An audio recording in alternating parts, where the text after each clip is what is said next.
wants the Knicks in the second round. Brunson sticks it from the outside. To Embiid. It goes, and the foul. Brunson, come back. We are tied. It's Oubre the catch. Oubre, the adjustment, and he gets the roll. Knicks are down by 2. Brunson pushing it up, and nobody there.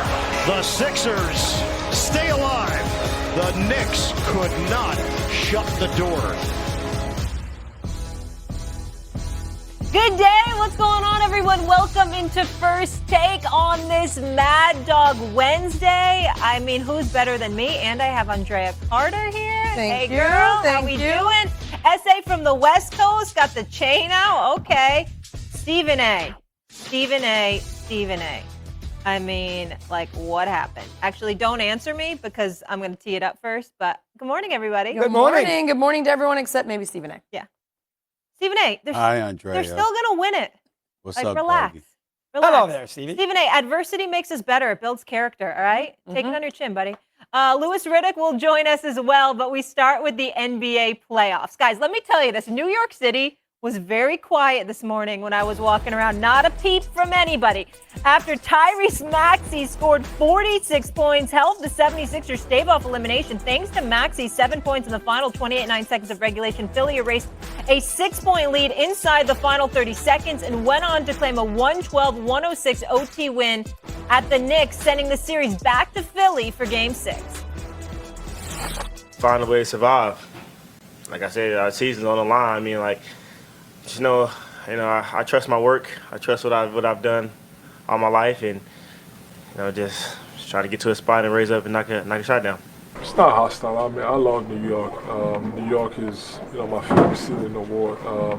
I have a place here for the past 5 years, so I just love New York. And then the fans, I gotta be the punching bag, and and you hear a lot of, FMB.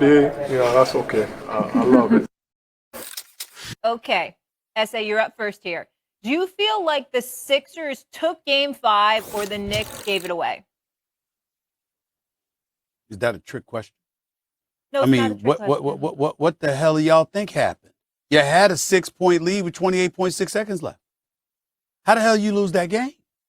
I tell you how you lose that game, because Mitchell Robinson, who perpetually clumsy, showed his clumsiness yet again, giving up a 3-pointer and one to Tyrese Maxey right there. What an absolutely idiotic play on his part, just brain dead, for crying out loud. I mean, it's one of the dumbest things you could do at that particular moment in time. There's no doubt about that. Josh Hart, make both free throws. Make both free throws, Josh Hart. I mean, it's bad enough you're damn erratic most of the time. You're erratic most of the time. You're not shooting with accuracy. I know he plays hard.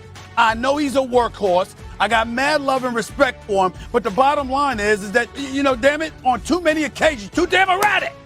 Just too erratic. You can't slow the ball. Don't try to score on the damn fast break, especially when it beat that. I know he's not healthy. I get all that, but he's still 7-1, okay? I mean, you got to take that into consideration, all right? And then when you get fouled, you got to make both free throws in that particular situation. Use your leg. Bend your knees, damn it. Bend your knees. Do something. Take a break. Get composed. Do what you got to do. Execute, okay? You McBride and Tom Thibodeau is screaming at you to foul.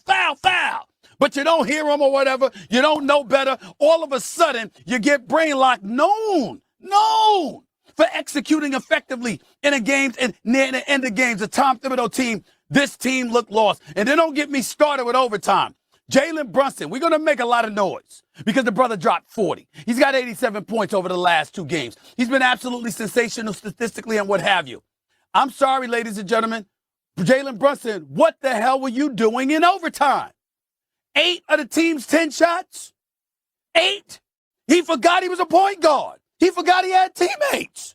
What? You didn't pass the ball at all. And then when you finally decided to pass the ball, it was a turnover. Why are you looking at Hartenstein in the corner, who can't shoot further than 5 feet from the basket? You know why? Because you jumped up in the air and you made a decision because you were originally looking to shoot again, and then you passed it at the last minute. It was a turnover. You're a point guard.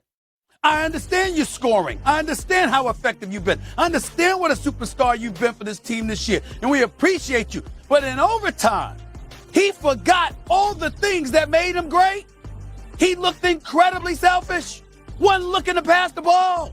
McBride can shoot, and Anunoby can shoot. Get somebody else the ball. I'm just looking at all of these things. Maxey was fantastic. He was sensational. The brother deserves max dollars. He's a star. This brother is something special. And that really, really was the story in terms of his greatness. I know that. But as a Knicks fan, when I see the fact that it's been 25 years that we have not closed out a series at the Garden, and we got this opportunity, and you got 6 seconds left. I mean, I'm sorry, you got a 6-point lead with 28 seconds left, and you can't hold on to that. Okay, Steve, your blood pressure, I want you to just take a moment. Let's just relax. I'm worried about your blood pressure. Take it down a notch. Let's let Mad Dog and Andrea jump in here. You talk. I'll let Andrea handle the X's and O's with Stephen A. because we're going to all break down the X's and O's. This comes down to basketball karma, okay? Philadelphia Blue game. Karma? Yeah, because Philadelphia Blue game 2 under the same scenario.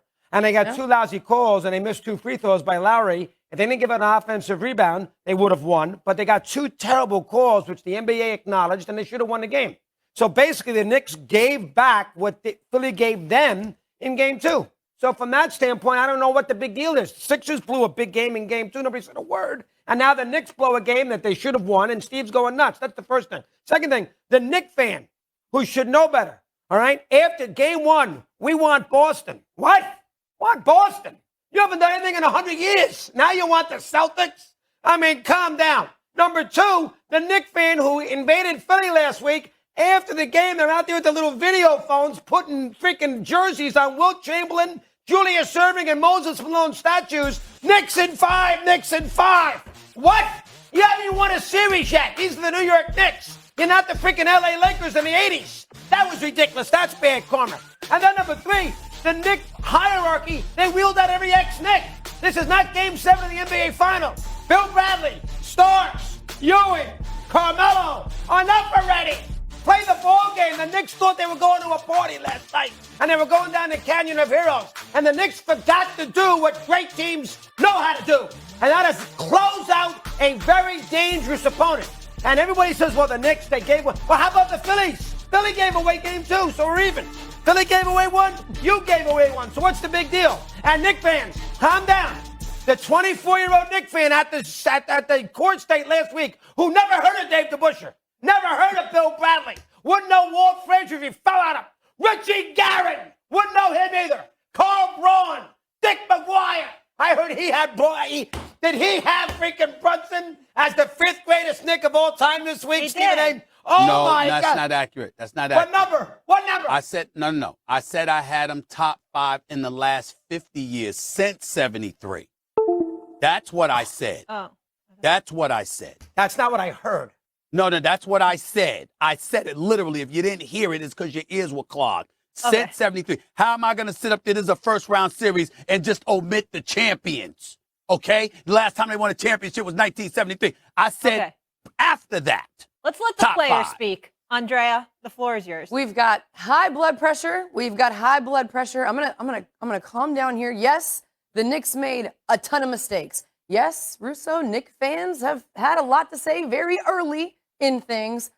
Tyrese Maxey is the reason that the 76ers won the game. Tyrese Maxey snatched victory from the jaws of defeat. He went and he grabbed it. 17 points in the 4th quarter on 6 of 7 from the field, 4 of 4 from beyond the arc. And if you think about it, on the and-one shot that he took, the 4-point play, he could have passed it to Embiid in the paint. He could have fed Embiid. Embiid was wide open, rolling to the basket. There was 21 seconds left on the shot clock. Tyrese Maxey called his own number to get that 4-point play. That's 1.